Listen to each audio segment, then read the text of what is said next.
Hello, everyone, and welcome, back to another Game for Thought live stream.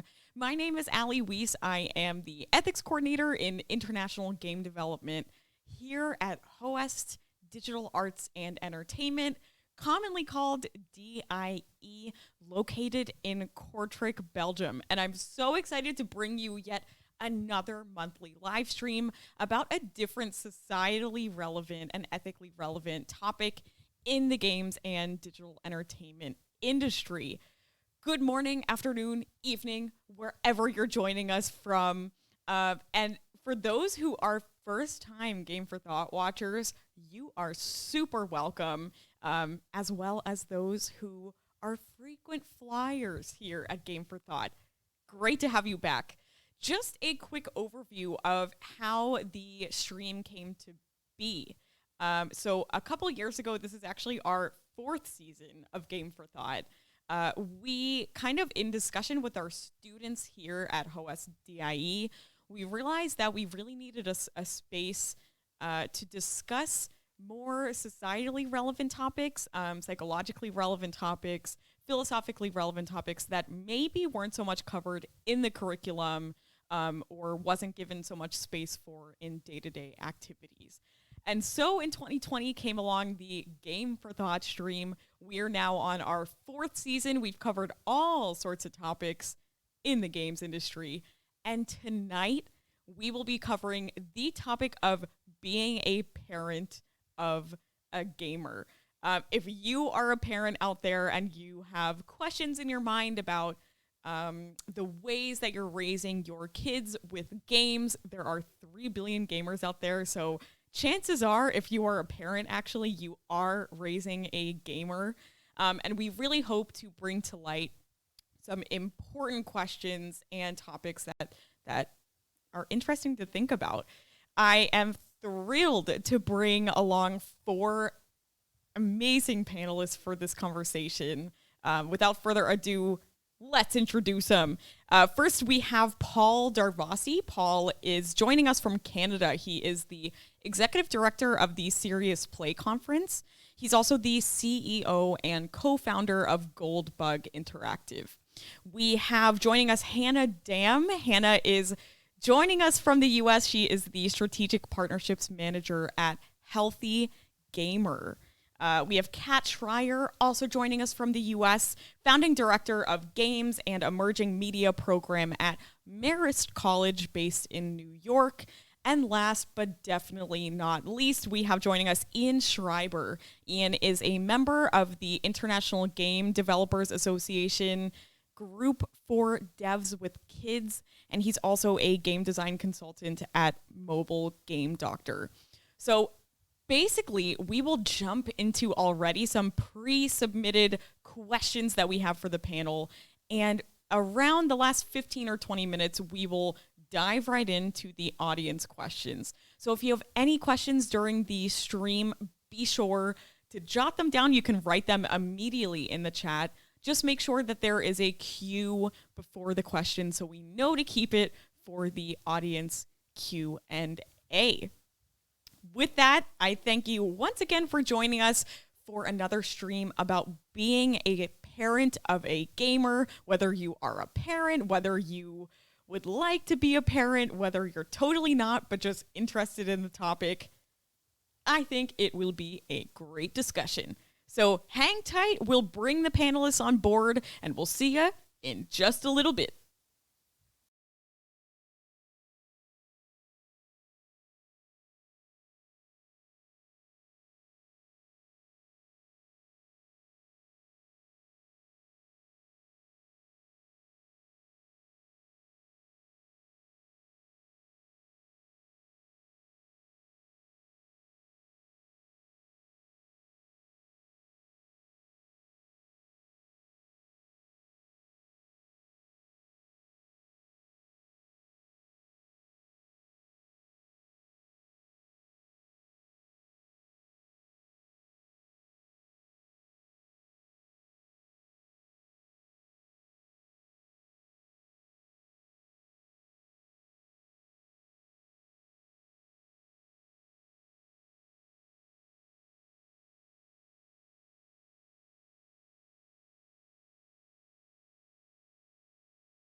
All right, we are back with UC joining us, our lovely panel for the evening. I would love, because I can definitely introduce you all, but it's way more interesting if you introduce briefly yourselves. And actually, it's interesting for me to know how you got into the gaming space, actually. Because I know some people, including myself, made it here in a very interesting way. So if you could just introduce yourself, what you've been up to in the realm of games, and how you made it here. Hannah, I see you first. I'm sorry to put you on the spot. Hey, Hannah. So Hi. great to have you here. Yeah, thanks for having me. Hi, everyone. I'm Hannah from Healthy Gamer. I'm our strategic partnerships manager. My journey here is kind of wild, in my opinion. I have a background in healthcare, classically trained as a pharmacist, and came onto Healthy Gamer. We make mental health content for the internet generation. So we have a YouTube channel, social media, that kind of stuff, and also resources for gamers and parents. I started off by making emotes for the Healthy Gamer GG Twitch, and then got brought on because I just saw you guys were so scuffed, and I needed to organize and help make things flow. So I did a lot of workflows, processes, like escalation procedures, that sort of thing. And then ended up running all of our pilot programs. So I ran programs for creators and for parents as well. Happy to be here. Awesome. Thank you so much. Definitely an interesting journey to the world of games. We're super happy to have you here, Hannah. Thank you. Thank you. Ian, joining us from New York. We actually have two panelists here joining us from New York. Woohoo! New York is representing on this panel. Whoop whoop. Ian, great to see you. We're like 8 hours apart, so we may as well be in different countries at this point. But yeah, Ian Schreiber. I've been a game designer for the past 20 years or so. I've also taught game design at the college and university level. I've done a lot of things. I've been involved with with Global Game Jam. I've written some books on game design. I've done a bunch of stuff, and I'm also a parent and have 3 kids. The 2 oldest have definitely been involved with game development. As far as how I got here, I grew up during the kind of golden age of arcades. I love, I grew up with Atari. And even when I was growing up with these things, I loved playing games, but I had all these ideas for games that I wanted to make that did not exist. And I wanted to figure out how to do that. At the time, I had no idea how. I had there was no mentorship. There were no game engines. So I kind of was stuck for a really long time, but eventually figured out I fell into the game industry more or less by accident, and then figured it out from there. And I've just kind of been here. I can really relate to that. Awesome. Thank you so much, Ian. It's awesome to have you here. Now I want to go to an arcade. Now that you mentioned arcades. It's been a while. Awesome. Thank you. Paul, welcome. Joining us from Canada. All the way from Canada. Really nice to see you, Ali, and very nice to be here. So I've played games my whole life. I was not as lucky as Ian because I really wanted an Atari, but I got stuck with an Intellivision, which was not a bad alternative. My mother brought it home from a garage sale, and I played Utopia and all these old school Intellivision games. But I played games my whole life, everything, cards, Dungeons and Dragons, anything I could get my hands on. And I was in education for a long time. I continue to be. I was a teacher for a very long time where I used games in a variety of different ways and transitioned into running a studio with my business partner. We make games for learning, for social justice. I also teach at the University of Toronto in the Faculty of Education, where I teach social media and education, games and learning, and educational technology. And my team also now runs a conference called Serious Play, where we bring all kinds of learning and play and games together. Awesome. Thank you so much. It's an honor to have you on this panel. Thanks for joining us. To be here. Thank you. Why, thank you. And last but not least, Kat. Hello there. Hi everyone. Thank you so much for having me. I am Kat Schrier. I am a full professor and director of a gaming program at a university in New York, far from Ian, down south near the city called Marist. And I'm also a consultant as a game designer for the World Health Organization. And I also run a little consultancy called Plata Play that helps to design games for inclusion, care, and empathy. I also was a co-editor for a book that just came out and actually is totally free, so you could Google it. It's 50 Games for Inclusion, Equity, and Justice, and it's to help people in including games into their classroom to help everybody feel like they belong and that they matter. And then how did I get into games? Well, like all of you, I've loved play games all my life. I was very lucky to have an Atari 2600 when I was growing up, so I was one of those people. I got my uncle's old Atari, so that was like my first console. But then, of course, getting that Nintendo during the holiday was like the biggest thing ever. um, I spent hours playing Maniac Mansion with my family, which got me really, really excited and interested in how I could create games that could be supportive of families and learning and just that kind of collaborative, caring play. So I'm really happy to be here.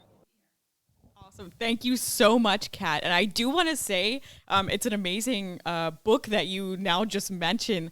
Any references, anything that any of you might mention during the stream, I would be super happy to link that also in the YouTube description afterward when this stream is over. So anyone watching, go ahead and check these resources out. We'll dive into it then. I think before we really dive into the specifics, there were a lot of people asking about healthy boundaries and communication between parent and child. But I really kind of want to start it back at strip the topic back to its roots. And with that being said, I wonder about the general motivation behind kids playing games. You all kind of mentioned that you were also gamers as children or were really interested in games as kids. And so I think in the space of discussing gaming and kids, it's really important to also understand the motivation and a bit of the psychology behind that. So if anyone would like to share about, why kids are motivated to game, a bit more about the psychology behind it, that would be wonderful. Yeah, so a lot of times, could you guys all hear me? I think people think it's very obvious, but when we delve into it, it's not quite that obvious. Like if you ask your kids, like, what makes you play games? What we find here at Healthy Gamer is that it really like scratches like this brain itch for not only children, but for anyone who plays games. And we kind of categorize it into a couple different themes, right? So when you ask your child, like, what makes you play games? They may say, like, on service level, like, oh, because I'm bored, it's really fun. And as you delve deeper and like really ask more in-depth questions, right, you'll find that they fall into these categories of like one, mastery or achievement. Like they're looking to like, master this skill, like use this dodge, get this achievement. The other one is social connection, right? You see that it's a way kids nowadays, and even like us through our adulthood, like connect with our friends through online spaces, through Discord, through MMOs. The other one is escapism, right? When you just need like a break from the world. That's like the same as cracking open a book or taking a walk, when you're just like, life just gets like too much and the game just lets me relax and I can get to play Farmville for hours, that sort of thing. Another one is autonomy. So it lets children really have control over their decisions, right? When you go to school, you don't really have a choice. Like your parents are in your school, like they force you to go, here's a math lesson, that kind of thing. But in gaming, right, you can really decide, do I want to make this, do I want to do this achievement? Do I want to go in this area? Like these sandbox games that just give you a plethora of decisions that you can control. And the last one I want to cover was creativity, right? So it lets them really express like their desire to make new things, like try new. I'm thinking of the example of like Minecraft, right? When you ask like kids can play Minecraft for a plethora of these reasons. They might want to go kill skeletons. They might want to go build buildings. They might just want to farm, that sort of thing, right? So asking your children, really connecting with them, understanding what psychological like itches in the brain it fulfills for them, is a really important like understanding for parents to have. So you can build like these boundaries, right? So you're not ripping the telephone, or not the telephone, the internet out of the walls and taking away all of their friends and their connections, taking away their autonomy, and how heartbreaking that is. Yeah, it's really interesting actually to hear your answer, Hannah, because actually a lot, or really all of those things also connect to adult gamers. And so I'm really curious when it comes to fear that parents have, and maybe some parents watching or who will watch, some fears, some anxieties that they have surrounding their kids and gaming. Given this motivation that we just heard, that also actually is really similar to adults that game. Could you share more about some, maybe as parents yourselves, fears or anxieties that you've had regarding your kids and gaming? So I'm not a parent myself, but I love to hear about all the other panelists, and I have some like maybe uh, quantitative data to share from our parent programs too. But I'd love to hear from everyone else here. Right. I'll go ahead on this. I mean, my greatest concern, honestly, isn't the games themselves. I grew up playing games, and honestly, I got a lot more out of it than it's like so many things. It's like I learned math skills. I hated reading in school, but I would read game manuals and like strategy guides and things like that, and incessantly. So academically speaking, it was actually much more of a help than a hindrance for me. And of course, I ended up making it my career. So I have a really hard time criticizing games as games from a developmental standpoint, just because I see the effect it had on me. That was I see this as a huge positive. My main concern, honestly, is, as you said, online play. That's something that we didn't really have when I was growing up. And there's some really wonderful things about that, right? My kids can have friends who are throughout the entire world. When I was growing up, if one of our friends moved away, that was it. You could be pen pals maybe.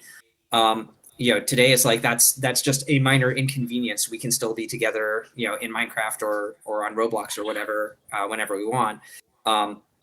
But my concern is you can also meet lots of people who, I would rather my kids not be around, who are anonymous and on the internet. So there's that concern of, what kinds of things are they going to be exposed to? What kinds of people are going to have access to my kids that really shouldn't. So that's really my biggest concern, and one of the things that I talk to my kids about and monitor the most closely. It's really interesting that you mentioned the online multiplayer aspect, because I think of parents in 2024, this is maybe the most talked about concern of parents surrounding games. Kat, I also saw that you wanted to jump in there as well. Go right ahead. So I just wanted to mention, so I forgot to say earlier that I am a parent of 3 kids. And like Ian was saying, it's not necessarily that I'm afraid. I'm definitely, first of all, I'm not afraid of games at all. What I'm most afraid of is how people treat gamers, right? This idea that there's almost like something wrong with being a gamer or a gaming family. And I want to just put it out there, there's nothing wrong with that. In fact, that can really facilitate closeness. During the pandemic, when we couldn't go out and we were very isolated, we all played together. We played Exploding Kittens. We played, which is a card game where you're trying to not get exploded by the bomb in the deck. We played Among Us, which is a game where you're, stealthily moving around. You don't know who's the imposter, who's not the imposter. It's a multiplayer game. It's online, right?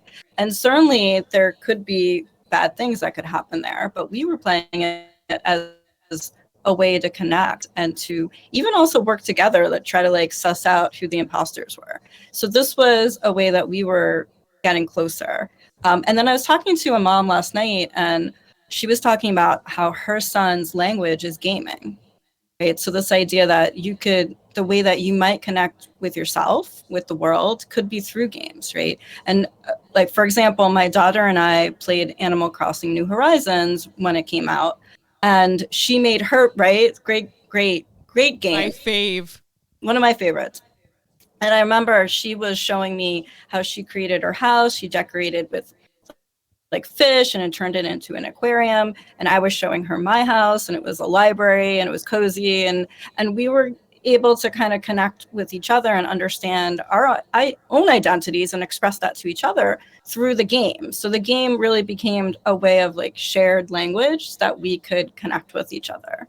And so I know there's a lot of anxiety around it, but then there's also a lot of positives, right? A lot of good pro-social ways that people are playing together. I want to jump back a little bit later, definitely to the aspect of the multiplayer toxicity online, keeping your kids safe in online spaces, et cetera, et cetera. But I do want to ask, actually, it just popped in my mind, so I'm very sorry it was not on the pre-submitted question list. I'm throwing a curveball. But all of you seem very well versed in games as parents. I wonder for a parent, for example, who doesn't, for example, play Animal Crossing with their kid, or doesn't really themselves aren't well versed in this world of games. For those parents who have fears and anxieties about the time that their kids spend playing games, what kind of advice would you have for them? Yeah, I want to combine this with the question you asked earlier, right? Is like I love that like in this panel we all really understand games and are like really pro gaming, right? But I think that the parents that come to Healthy Gamer, they don't really have much knowledge about games at all, and that's kind of where their fear comes from. It's like they don't know what this is. They don't know, like Ian was saying, like I don't know who my kids are talking to, right? Same thing with Kat. It's like, oh, I don't know if my kids are going to get bullied at school because they play games. That's how are they going to be treated? Because they kind of think this like negative stigma around gaming. And these parents, like I did a survey of our parents. I think about 25 of them responded. Their top worries were about being afraid that their kids are losing their potential, right? That they're like, oh, they're playing games too much. They're not like focusing on school, whatnot, right? That they're being disengaged from family, right? Because they're playing games and not being maybe at the dinner table or participating in the family like birthday party or cookout.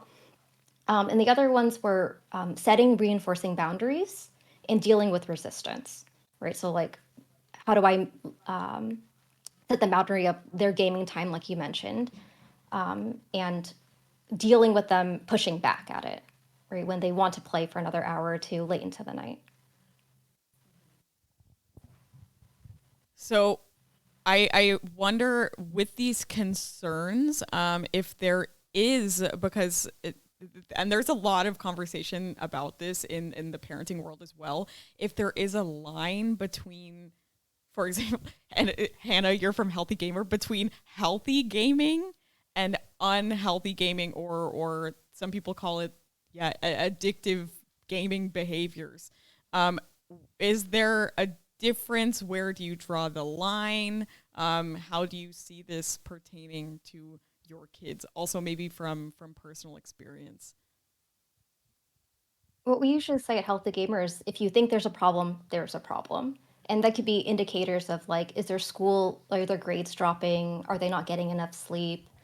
Are they being more agitated than normal? Like changes in your kid that you like. I don't have children myself, but this is what I talk to parents about. They're like, oh, my child, they used to hang out with me all the time, and now they don't want to speak a word to me, right? When I ask them about gaming, they want to shut the door and not talk to me, and they're like, oh, there's changes in their behavior that I don't recognize them anymore, right? And so what we help parents do is we help them build those lines of communication back again with like new parent, or not new, but helping them up their parenting skills with communication, right? So like things like reflective listening, open-ended questions, helping them really rebuild that alliance between the parent and child, so they're not like fighting each other. You mentioned, Hannah, parenting skills as well. That phrase, I wonder, in the year 2024, obviously technology has evolved a lot. Games have evolved a lot. Maybe some of you were new parents a while ago, maybe some more recently. And I want to ask about the evolution of technology parallel to the evolution of parenting and parenting skills.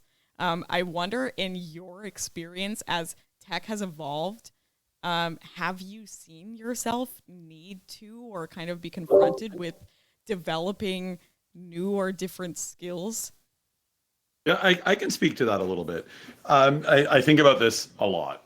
So I grew up in a world where entertainment was segmented according to half hour or 1 hour blocks of time that ended on the hour or on the half hour. And what's really fascinating about the evolution of gaming as an evolution in media is that it doesn't follow those patterns. A game doesn't end at 8:30 at night. A game, and it's very difficult to gauge the convenient moment to exit a game, because who knows how long your fight is going to last, or when the raid is going to be finished.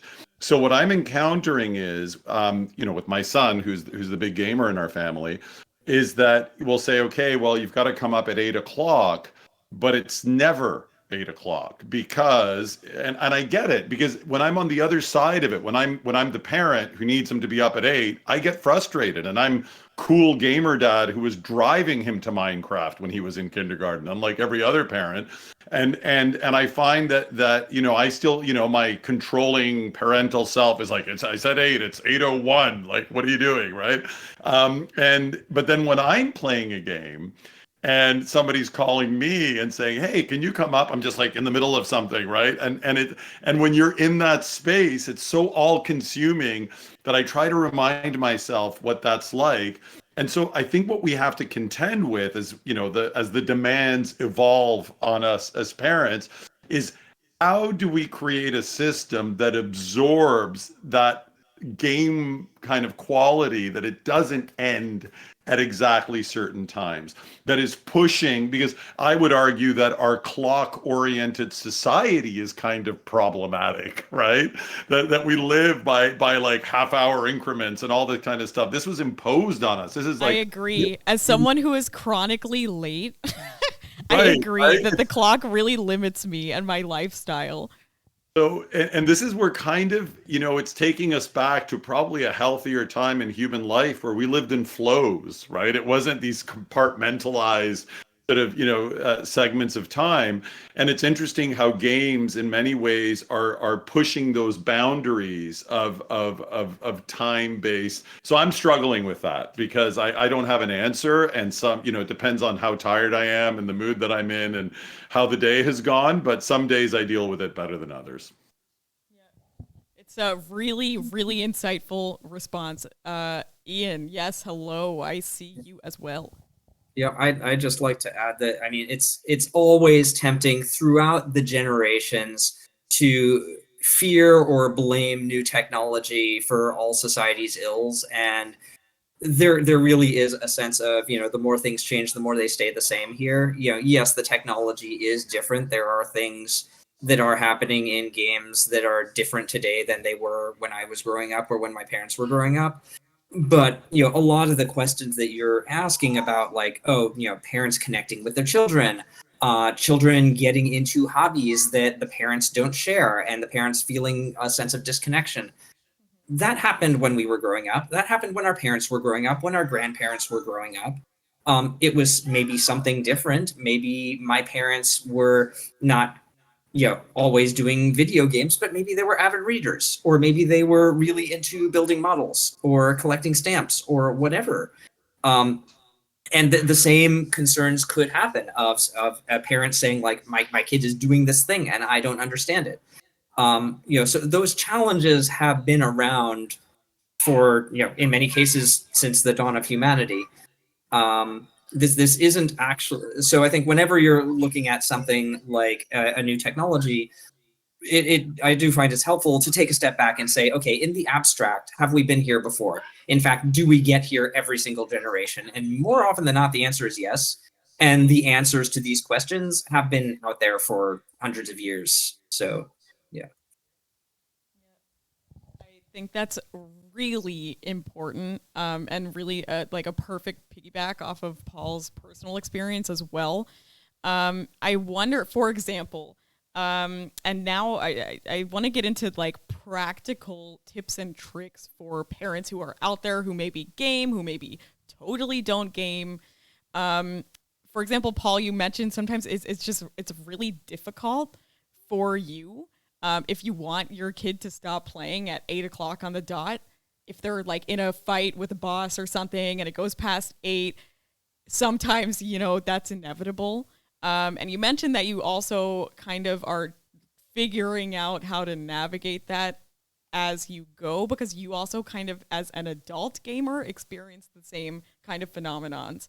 And I wonder, for those of you who maybe have personal experience regardless, any practical tips and tricks that you can give to parents out there about healthy communication with their kids about gaming time.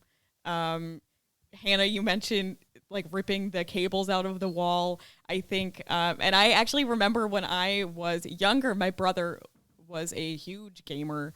And that was kind of more of my mom's technique, because she would just get really frustrated. He was on the headphones all the time with his friends, talking. Sometimes it also wasn't like the nicest discourse to be hearing. And I wonder if there are like some practical tips that we can give to parents about the communication and setting limits if that gaming time is going in maybe an unhealthy direction. Ian, Ooh, okay, yes, Ian, go right ahead. So one thing I'll say right off is, play with your kids. Take some time to actually play along with your kids. Many games these days are multiplayer, like you can actually play together. Or even if it's just a single player experience or like a full online experience, maybe you only have like one gaming device in your house and the kid is monopolizing it or whatever. You can sit on the couch with them and just watch, and be there in that space with them. Ask them questions about what's going on, what just happened, what are the rules here. Really show an interest in this hobby they have. And that helps for a lot of things. Number one, a lot of times these games are kind of designed to be fun. This can be one of the joys of parenting, to be able to play with your kids. That's a fun thing. But this also opens up a avenue for you to communicate with your kids. If you're in the same space, you can have these conversations while they're playing, even if it's not about the game itself. And you will also learn more about these games. And so that will kind of demystify this entire hobby to you and give you more insight into how to talk to your kids about games, because you'll learn this vocabulary, learn about their gaming habits and what kinds of things they like. And so that will give you a better basis for communication, because you'll have more information. And better vocabulary to be talking about these things with them. I have something funny to add to that. Actually, I met a mom probably about 10 years ago, and she told me a story how her son played a lot of competitive Battlefield. I think it was Battlefield, which is a first-person shooter, and he was really into it. And she was kind of losing him a little bit to it, and did exactly what Ian is suggesting. I'm going to watch what he's doing, and I'm going to join and try to understand him. And then she started playing a bit, and then she started playing a lot, and then he stopped playing, and she continued playing so much that she became one of the top 10 Battlefield players in like North America or something like that. I met her at a gaming conference because she was there because she was so good at Battlefield. So it's like the extreme version of what Ian's saying. I love that journey for her. Pardon me. I love that journey. That journey is amazing.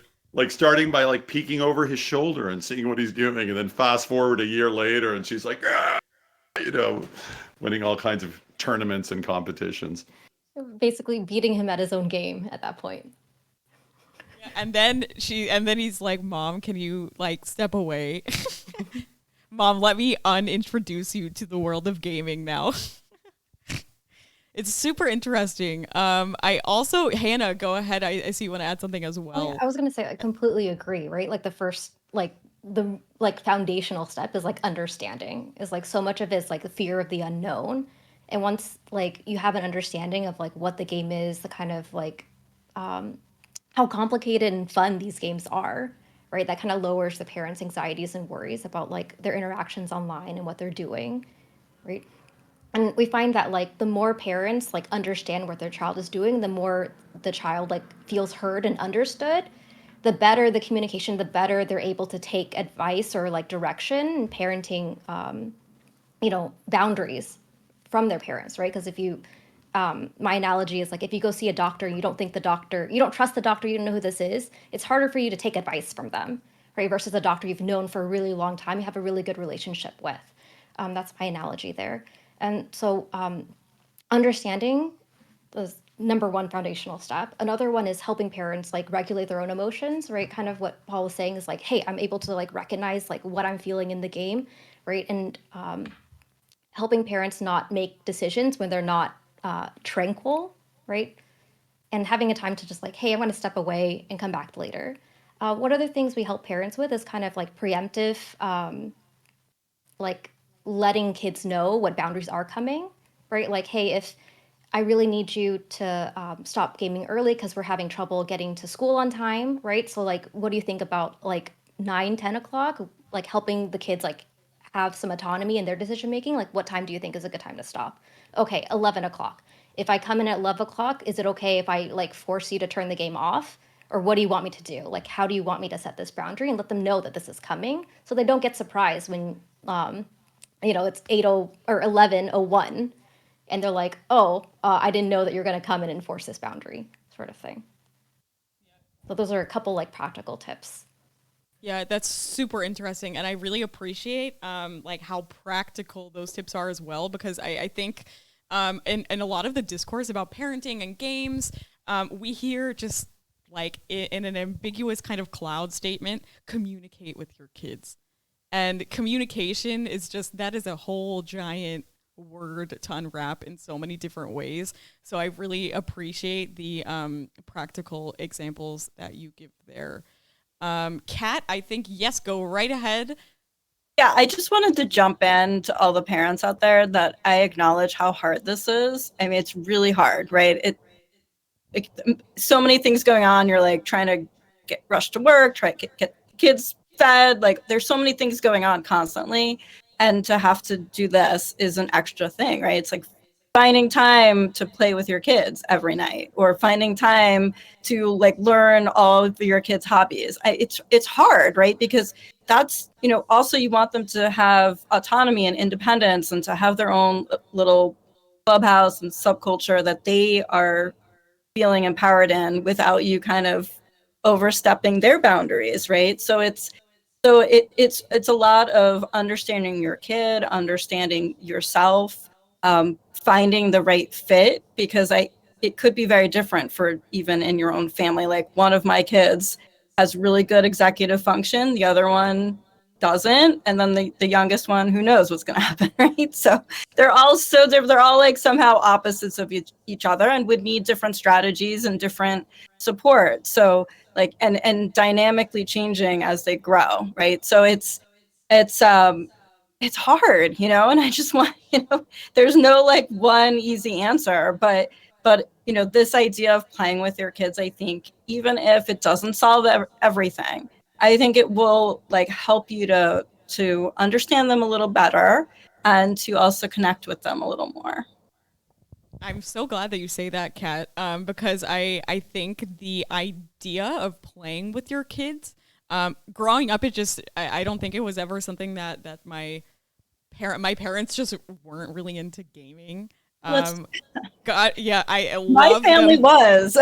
I was lucky. Yeah, and so really lucky. I never really had that experience, and I can imagine that a lot of parents out there would come with the same response that you actually just gave or mentioned, that parenting is a lot of work, and getting involved in the game and playing it with them, that is also another work. Yeah, it's hard. That is even me. I love games, but my kids might play very different games than I want. Like, I'm not going to hang out on Roblox all the time, but they're like, exactly. they'll invite me to their Roblox games, and I'm like, all right, Bed Wars, this is cool, but like maybe I'm not going to want to spend like 1,000 hours doing it. But I do it because I'm interested in what they're doing. But it's hard, even for me who loves games. Yeah, I also wonder, because we're talking about a lot, understanding, playing with your kids, finding out maybe more about them and their own self-exploration process as they navigate the game and make some decisions. Ian said something earlier about just like watching his kid play a game if there's one console. And just out of curiosity, I wonder if you've watched your kid play a game and you've actually discovered something interesting about them or a choice that they made that you found interesting that otherwise wouldn't have come about within your kid's gameplay. If there's kind of like a lesson or some kind of thing that you learned about your own child through them playing a game. I mean, just to like jump in, I one of the things with my middle child, he has fine motor coordination issues. But when he's playing a video game, he suddenly doesn't. He's very coordinated. So that kind of made me feel really relieved. Like, oh, if he practices at this, he could, like, he has trouble like with handwriting and just other kinds of coordination. But here he is doing these like amazing, complicated jumps on a platformer, able to do that. Really, it's really hard. I tried doing it. I was like, I'm no good at this. Like, but he persisted. He kept trying and trying and trying. And it made me feel really hopeful for him because it showed that here he is practicing a skill that could be challenging for him. Yeah. It's fascinating. Thank you so much, Kat. Yes, go right ahead. I think Paul wanted to add something. So I had a really interesting experience playing Legend of Zelda: Tears of the Kingdom with my son, where I'm a reckless gamer. So I'm the kind of guy that'll run into a mob holding a broomstick and wearing a grass skirt, right? Like I'm not the very prepared, like, and my son is the opposite. He's like, let's get the right armor, let's take our time, let's explore. And we were playing, it's a one-player game. So we were kind of, sitting on the couch together and passing. And we were getting into so many arguments because he just was appalled at my just running into battles, dying, all these things. And finally, he just refused to play with me. And so I think it wasn't just learning something about my son, which is he's more patient and prepares better than his father, but it was also this moment of acknowledgement about some soul searching I had to do about myself and the decisions I was making in the game. But it was definitely, the game was an amazing way to show aspects of our personality, which I don't think would have necessarily come out in other situations. Super interesting. And I also think, it's like I see sometimes also with Dungeons and Dragons, for example, so role-playing games, when your own kind of personality comes in a little bit to how your character plays. I'm also that kind of person that is just like unprepared, goes into things in games and just, let's see what happens. And a lot of people are not. And it is interesting that kind of personality difference comes or rears its head in a game, and maybe way more so than in other areas of life. Ian, I wonder if you have anything to add from your experiences with your kids. Yeah, I mean, I think there's an old quote, I forget who said it, about you can learn more about a person from an hour of play than from like a year of just hanging out with them or something like that. You learn so much about how people play. I learned a lot about my kids when we also, someone mentioned earlier about Among Us. We played a lot of that during the early pandemic with each other. And so I learned just how good my kids are at lying.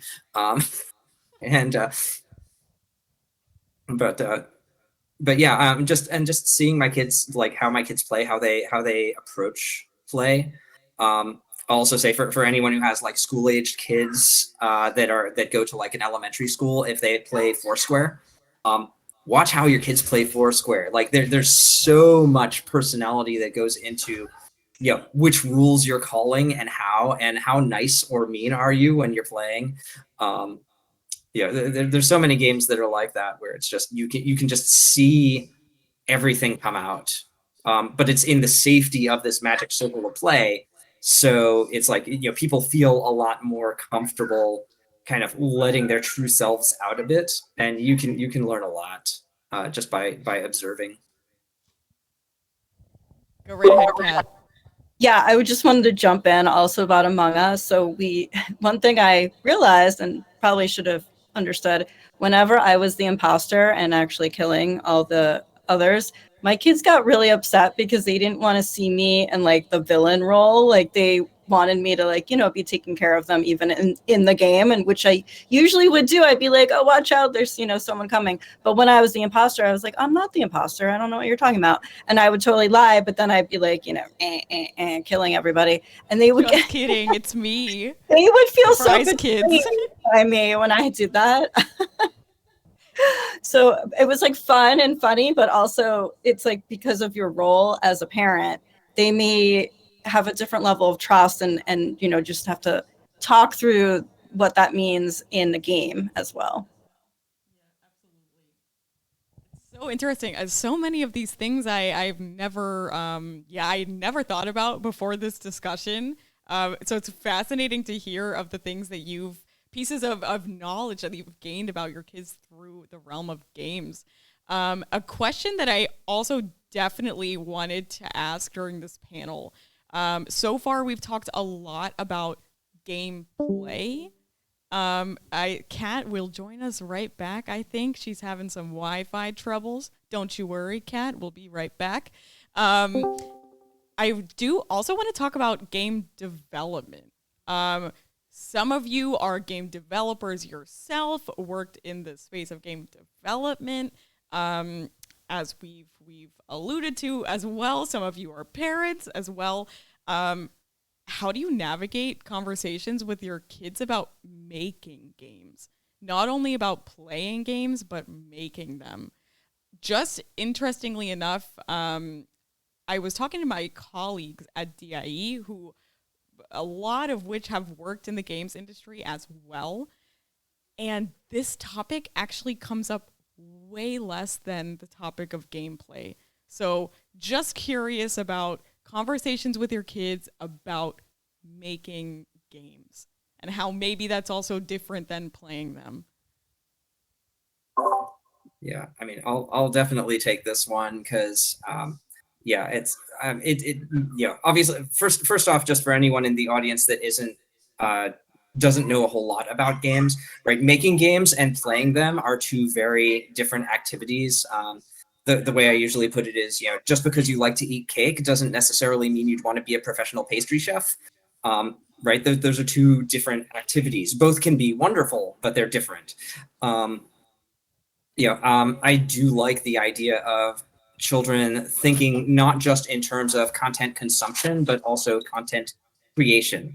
My general advice is what I've seen just from my own kids growing up, from child development things, usually around 1.5 or so, kids can start to use a touch screen. Like they can figure out, oh, I touch thing and thing happens. There is cause, there is effect. That's neat. Once they're around 3.5 to 4, that's around the time when they start to understand the concept of actual game, that this isn't just an activity, that there are rules, that there are goals. You can win, you can lose. There are things you're trying to do that will allow you to advance. And around the age of 5 to 6 or so, that's usually when they start thinking in terms of creation. So not just I like to play games, but I've got some ideas for games that I would like to make, or I've got ideas for modifications to existing games. I wish this game could be played in this way with this other set of rules. So I think, a lot of my colleagues in the game industry that have kids that haven't really thought about making games with their kids, they'll ask like, when should I get them started in this? And I say usually around 5 or 6 is about the lower limit to get them involved. And if you have game development skills yourself, that helps a lot because then you can kind of fill in the gaps. Like game development is a very broad field. You've got art, animation, audio, game design, programming, right? There's all these different parts.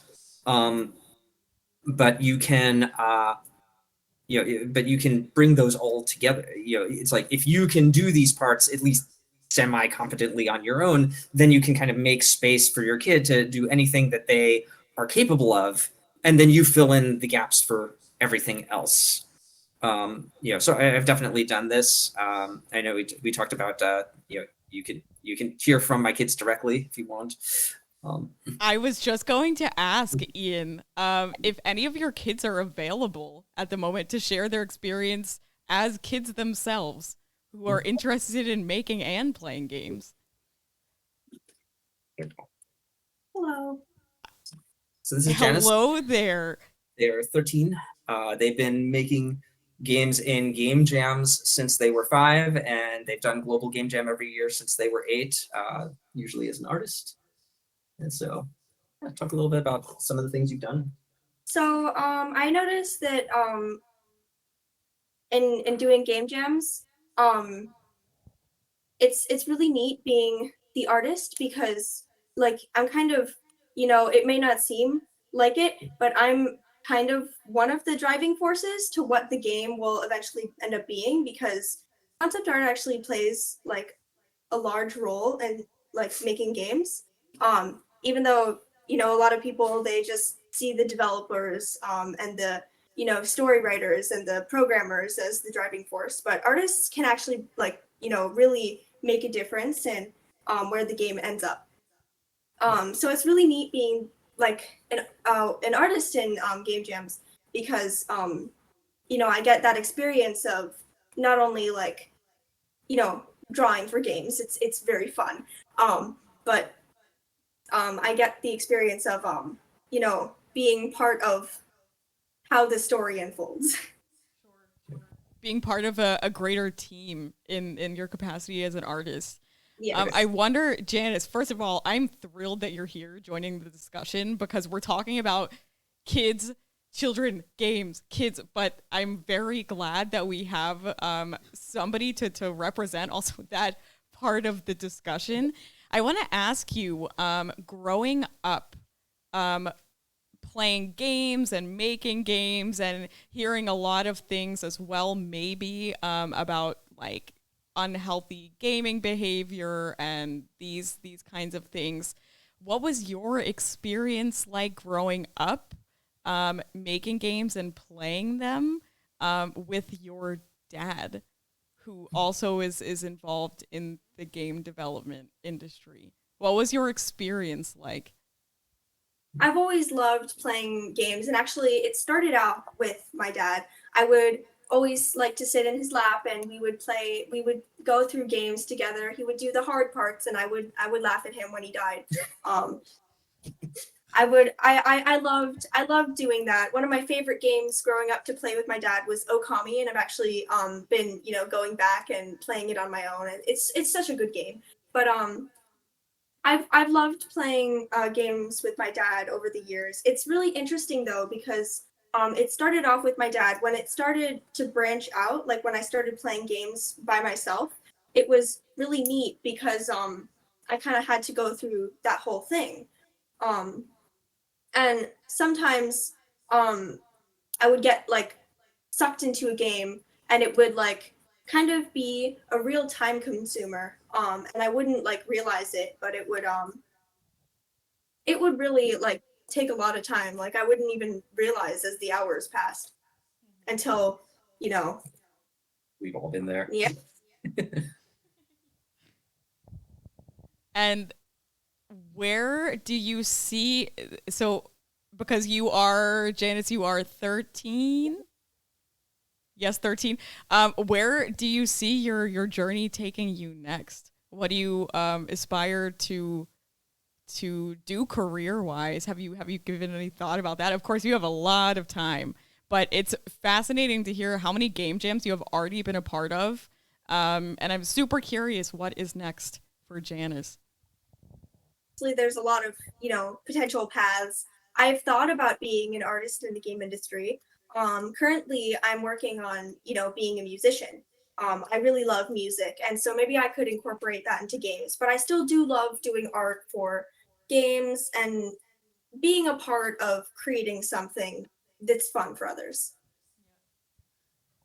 That's amazing. I also have one more question for you, Janis. This stream is really devoted towards parents, and I wonder if you have any pieces of advice, something that you would say as somebody who is not a parent, pieces of advice from your perspective. What would you tell the parents out there that are watching? Maybe they're curious, they have their own kids who are playing games, maybe looking to make them as well. This is branching off of what my dad has already said, but please do go play games with your child. It's no different than, watching them play outside or taking them to the park. It's just a little bit, it has a little bit less vitamin D involved. But playing games with your children can really help bond you two together, and it's really neat to develop fixations with your child. I know that it's kind of really nice because we can talk about the same character and we can like get lost in game theories for hours. It's so fun to just talk about that. Please do go play games with your child. Yeah, it's a really interesting analogy that you make, that it's just through a very different medium. Of course, this is digital, but you compare it to walking in the park or like going to the park with your kid. I find that analogy fascinating. And I thank you, Janis, for being a part of this discussion as well.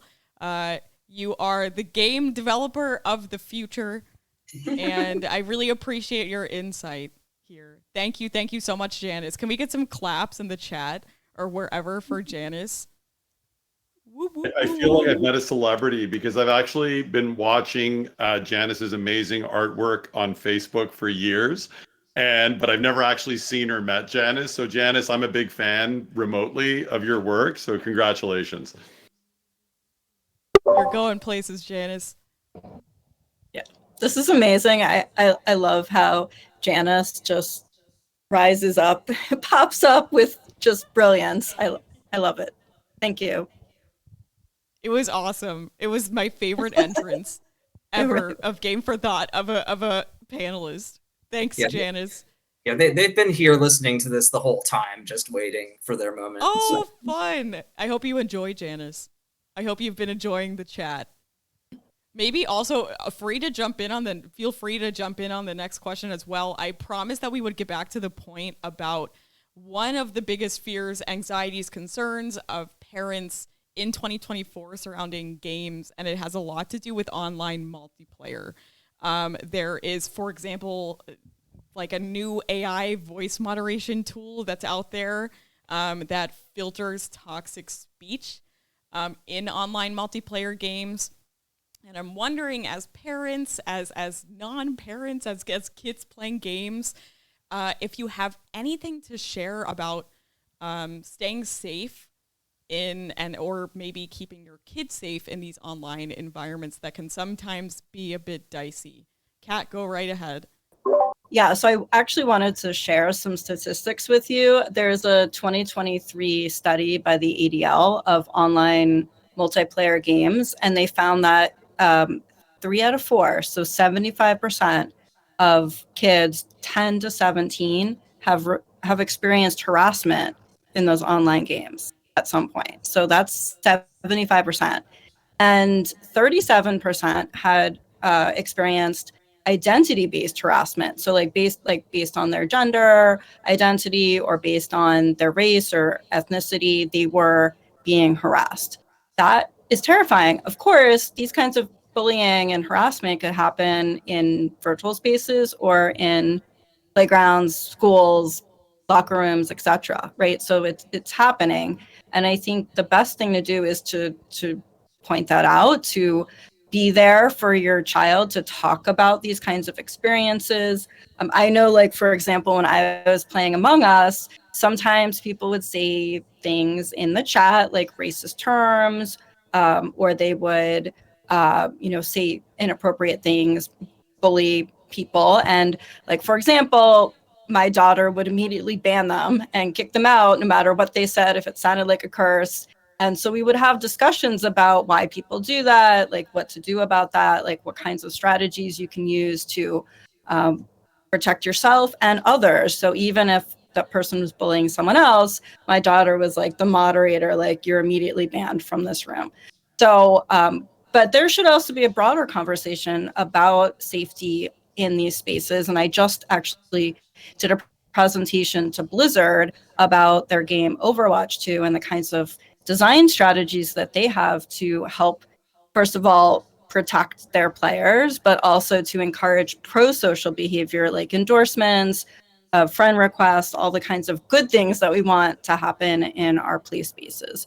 And so as parents, we should also be advocates, not only for our child and trying to help them, but also publicly advocates for ensuring that these virtual spaces are safe for them as well. And offering the techniques rather than just saying, okay, all online multiplayer games are bad. They're not all bad, right? It's very different. It's also how you play, who you play with. There's so many factors. And so I do want to emphasize not to be afraid just because you're hearing, oh my God, 75% are being harassed, but to think, okay, now I can give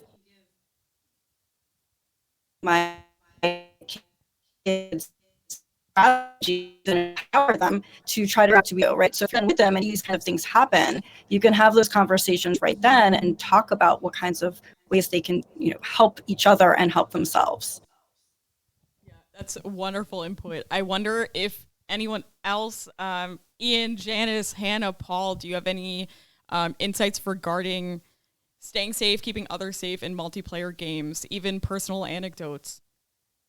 I just wanted to hop in and say, I love what Kat is saying, that it's not even specific to games itself. It's like a life lesson that you're passing on to your kids. Like you mentioned how it's on the playground at school, that kind of stuff. And I think a lot of these things that we're talking about are not specifically only for games. But happy to popcorn whoever else. Yeah, there's a lot to be said there, because increasingly what I find, I listen to my son playing all the time because his play area is near where I work, and which is nice. I hear all the conversations, and what really strikes me is we have to remember that playing online with other people is not just a bunch of strangers. It's also their social circles, their acquaintances, all the different layers of their social life. And they have a series of social situations that they have to navigate, but also because play is often purposeful. They're doing something. They have a goal that they're trying to achieve, that it becomes a model for the way that we work in the world today and the world tomorrow, right? Like the way that they negotiate and talk and work through problems and resolve things is very much how we are working now and in the future, and it's a preparation for that. And I feel that that's a really, really important skill that they're learning, and one of the great benefits of working online. And the other side is we're talking a lot about parents and helping your kids develop better online hygiene and having conversations with them. But the big gap here is schools really have to do a better job of this, because they're really shy away from these conversations, often for a lack of knowledge because they're not keeping up. But this is their environment. Their habitat is media. It's the world of games. And there's a basic fundamental responsibility that school has to really include way more critical media literacy in the curriculum from a very early age, in order to better prepare kids to understand how their data is being mined, because toxic interactions is the least of it, right? There's so many other things that are going on with corporations. What's going on with the game that you're playing, and what are they keeping and not keeping? How is that AI moderator making decisions about what's right or wrong? What are the ethics behind that? And these are the really important conversations that have to be had, and it shouldn't be the sole responsibility of a parent, but the institutions that we pay to educate our children. Yeah, it's really interesting what you say about the role of schools, because earlier we talked about the evolution of parenting and the skills that are involved, or the competencies that are involved in parenting, but you allude there to the skills and competencies that actually have evolved within the education system, where this is also really an important topic of conversation, specifically within the realm of media literacy, which has been around for a while, but specifically regarding these multiplayer spaces. And it's also really interesting what you say about the AI moderation tool, because these are conversations I've also been having with our students here. Ian, yes, I will pass it over to you and Janis. Yeah. So one thing that Paul kind of mentioned in passing that I just want to kind of drill a little deeper in is that there is a separation of like there's online play and then there's online play. It's not all the same. For example, there are some online spaces where you are playing with your friends and you can restrict it to just people you know. Right, in Minecraft, right, there are open servers, but there are also like you can set up your own server and invite your friends, and you know that the only people on there are people that you know in real life. So that is one practical thing that parents can do, is that in some spaces you can say, all right, there's millions of players out there, but you're only allowed to friend the people that you know in real life and talk to your kids about that, because you never know who this other person is, or if they are who they say they are, or if they're someone else. So there are some places where you can restrict that.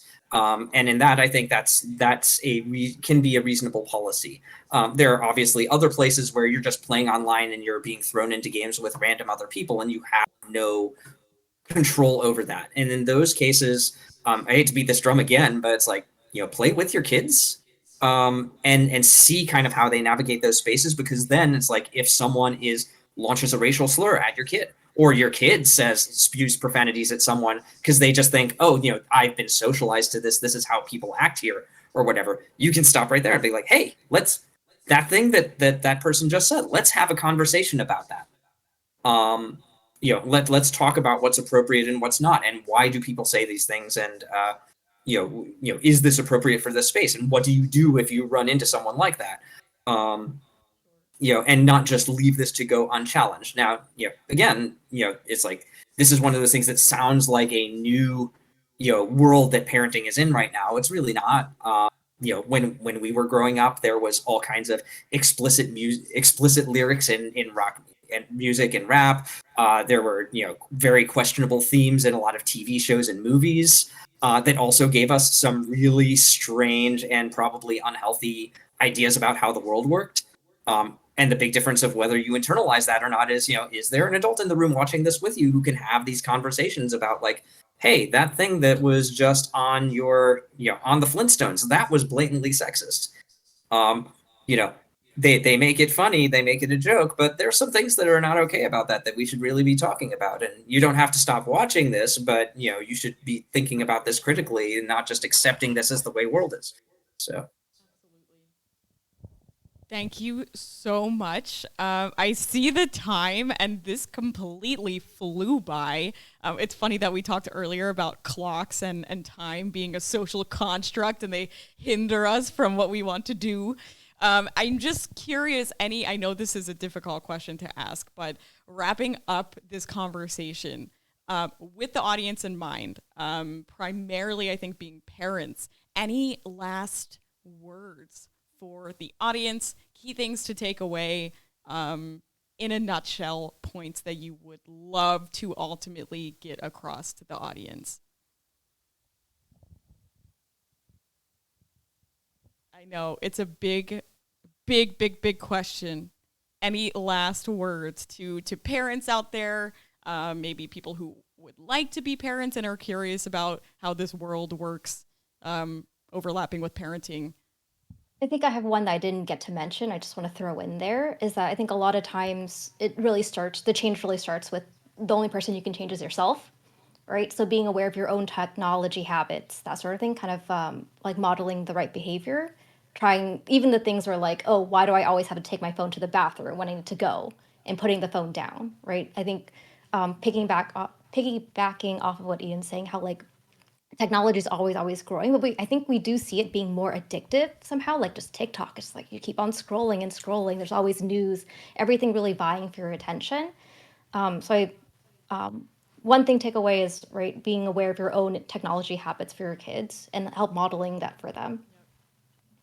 It's a really great point. I'm glad you added that in there. Wonderful. Anyone else? Any one sentencers? Brief last final words to our audience. Yes, Kat, go right ahead. I just wanted people to be aware of how they might accidentally stigmatize their child's behavior. Like sometimes we need to go into that like dark basement and just be alone and focus on a game, and that could be healthy behavior at that moment in your life. And certainly I've had weeks where I just needed to decompress completely. Remember, I'd come home from college and I'd spend the week gaming because I would just need that time to just be free of responsibilities, of constant socializing, to be able to just be by myself. And it's okay. And to accept that, to really not just put everybody's behavior when they're alone playing a game as being morally bad, because it could be actually quite healthy for them. That's a really great point. Thank you so much, Kat. And I'll pass it on over to Ian. Yeah, just one thing. Definitely don't be afraid to get your kids into making games. There are so many skills that go into making them. There's art, there's music, programming, design. And this also helps them to think more critically about the games they actually play and how were these things put together.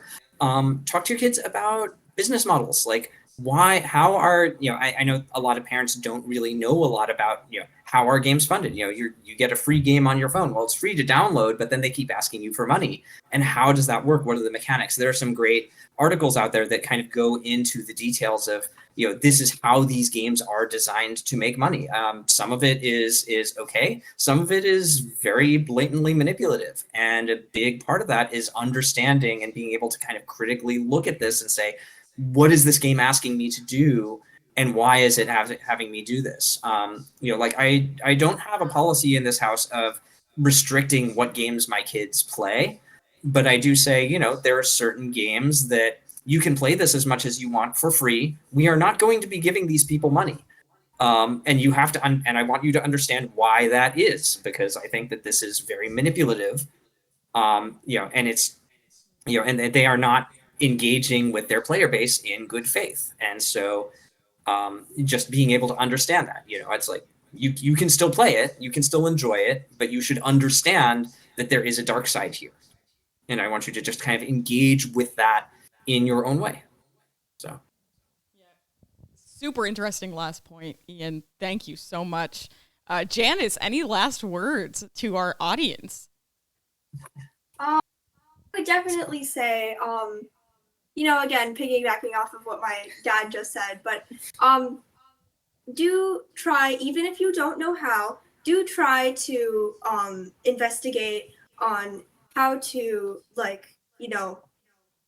how to create, how to make games. Because even if you have no clue, there's tons of resources on the internet to help you with that. And I think that with a lot of kids, they might subconsciously think about making them themselves, but they don't really know where to start, or they just haven't put in that thought. So I think another bonding exercise is not only playing games with them, but making them. Yep. Absolutely. Thank you, Janis. It has been so wonderful to also have your insight as part of this stream as well. It's definitely a crucial one. And last but not least, Paul, anything to add? A nice little one-sentencer for our audience out there. Beware of loot boxes. Beware of loot boxes. Beware of grindy games with loot boxes. And if you don't know what that means, look it up. And those are my very concise words to parents out there. Awesome. Wonderful. Thank you so very much to Hannah, to Ian, to Janis as well, to Kat, and to Paul. Can I get some love and appreciation in the chat, also in the YouTube comments later, for this wonderful panel this evening about being a parent of a gamer. Thank you so much, you five. It was such a pleasure. And for those of you watching out there, hang tight. Just one more minute or so, and I'll give you some detail about our last Game for Thought stream of Season 4. So hang tight. We'll be right back with you.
All right, we are back. Thank you so much, everyone out there who has watched the stream this evening about being a parent of a gamer. Thank you to those who are watching afterward on our YouTube channel as well.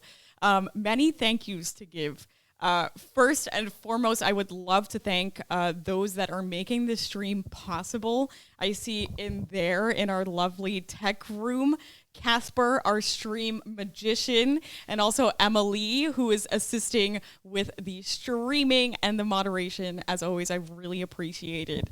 And of course, I would be remiss to not again thank our panelists for this evening, Ian, Kat, Paul, Janis as well, and Hannah. It has been such a pleasure to have you. Again, let's put all the appreciation in the comments as possible. Also, any resources that were mentioned during tonight's stream, we will put those in the description box of the YouTube video as well. So be sure to keep an eye out for that. I would also like to thank, of course, Hoest Digital Arts and Entertainment, who makes this stream possible.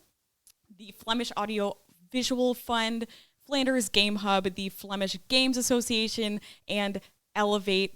Without you, this would not be possible.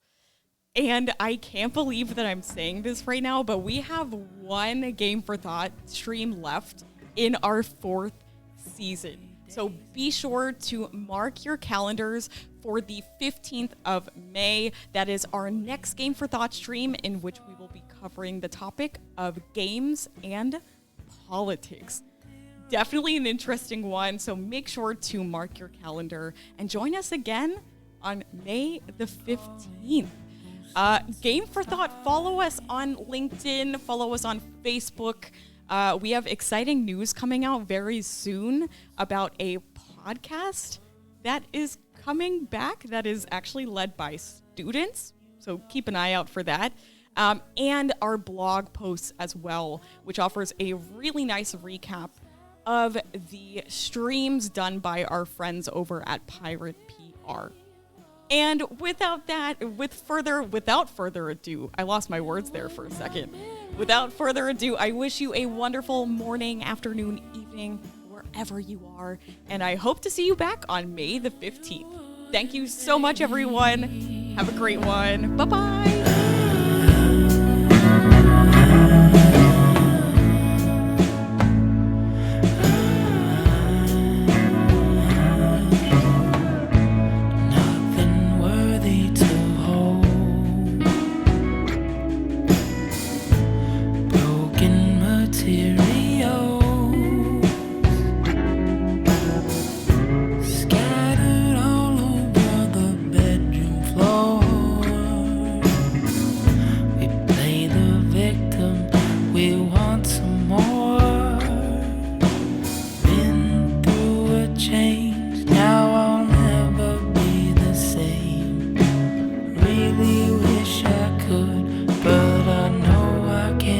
explain.